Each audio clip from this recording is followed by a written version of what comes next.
Hey yo, what's going on, guys? Welcome back to my channel. Today, yes, I have a pretty cool video to do.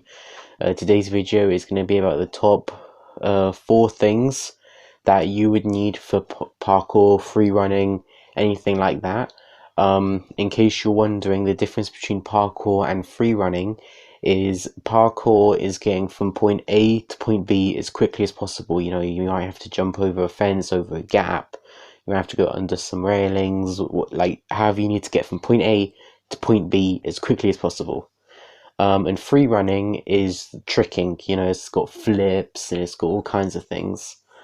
Um, I'm gonna call it all parkour, but these do apply to both. Okay, so yeah, within the next week, I'm actually gonna be doing some POV parkour. Like just training out either by myself with my friends. I have really no idea. Um, but yeah, that should be like really fun. So in case you do see my bag just in the corner and you're wondering what's inside, this is why I'm doing this video, so you're not just like, oh, what's in his bag? You know, like this stuff is going to be in my bag pretty much every training session. I did parkour about 2 or 3 years ago. I stopped because of injury reasons. I got a really bad knee, and I recently just healed.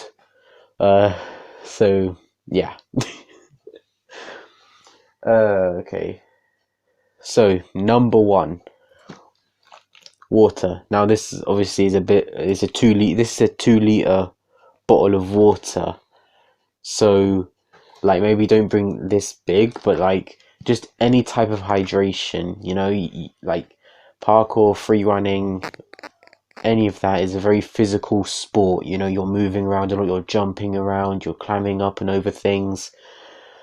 Like just have some hydration near. Okay. Um, One thing I do recommend is, you know, the normal like half-liter bottles of water. Not that, like they're like this big, but it's like the normal size. You know, you can get one of those if you have a rucksack. You put like 2 or 3 of them in your bag. Um, you know, and at first when you go out, you're not going to be thinking about it, but at the end of the day, when you're tired, you know, it's going to be like pretty handy to have a bottle of water just on deck. Um, so yeah, that's the first thing. The second thing, and this is like I found this out recently, have some plasters. You know, just some ordinary plasters. This one in particular is by a company called Blue Dot, if you guys can see that. And there's 20 of them, and they're apparently washproof. I don't know. And yeah, there's actually less than 20 now because I've actually used a couple of them. I found out I was bring plasters when last time I went out with my friends. We were climbing trees. I know it isn't exactly parkour, but we were doing like climbing related activities, and I cut my hand. It's not that bad, and I certainly didn't need a plaster. But it would have been nice just to have one to put on it so it doesn't get infected or anything. I don't think it's infected. It's healing up pretty well. It's still scabbed, so yeah. But yeah, in case you fall, you get a cut or a scratch, it's always good to have some plasters. If I find this exact one, like in like this sort of bag, and you know, it's just easy to put in your bag. You know, it's not like having a box of them. I'll try to find a like one of these if I can, Blue Dot brand, and I'll put a link in the description. The third one is spare change. My spare change is in my bag. It's on the other side of my room, so I don't have it like just random spare change to show you. But it's always good to have a couple of quid or bucks, or depending where you are, just a couple of like whatever your currency is, like in your bag. You know, so if you do need to get something or buy something or get a cab home or something, you have a couple of, you know, pounds, dollars, whatever to get you to your destination. Or if you want to buy something like a drink, hydration again, it's always good just to have a couple of quid, just to make sure that you know, you can like handle it, you know. Because the worst thing is when you're just tired, you're thirsty, you just want to get a drink, and you have no money. That's never a fun thing, especially if you're training far away from home. You know, I've only trained like far away. I've trained parkour only like 2 or 3 times. I've done like urban exploring quite far away from here, but you know, it is what it is. So yeah, always have some spare change. Maybe bring your wallet with you. If you're going to a dodgy area and you don't really want to bring your wallet, just bring a couple of quid. You know, that's always a good thing. Now the fourth thing, and this, um, yeah, I don't know. This is kind of controversial. I'm going to show you what it is, and then I'll explain why I would do it. Now remember, I do YouTube, so my reason might be different to yours.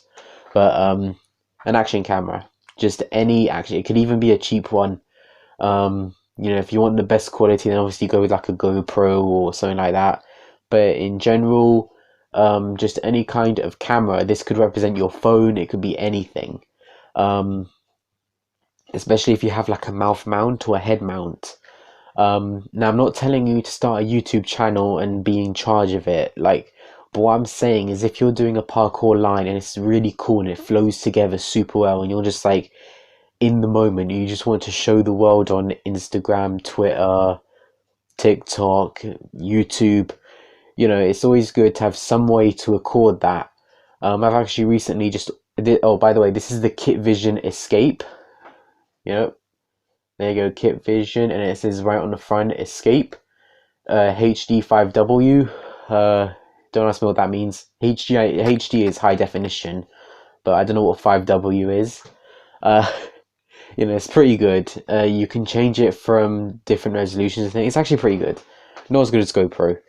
But yeah, so like I said, it's more or less if you just stumble across an unexpected clip.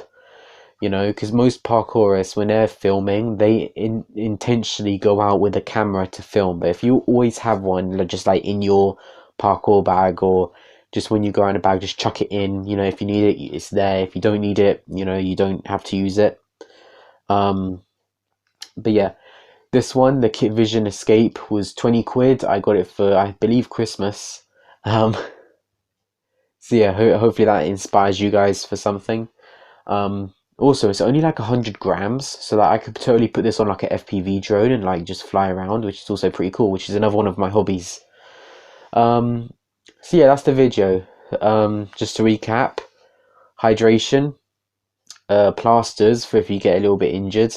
Obviously, if you snap a bone, then putting a plaster isn't gonna help. You know, if you snap a bone, go to the hospital or try to, or pop it back in place yourself. I don't know.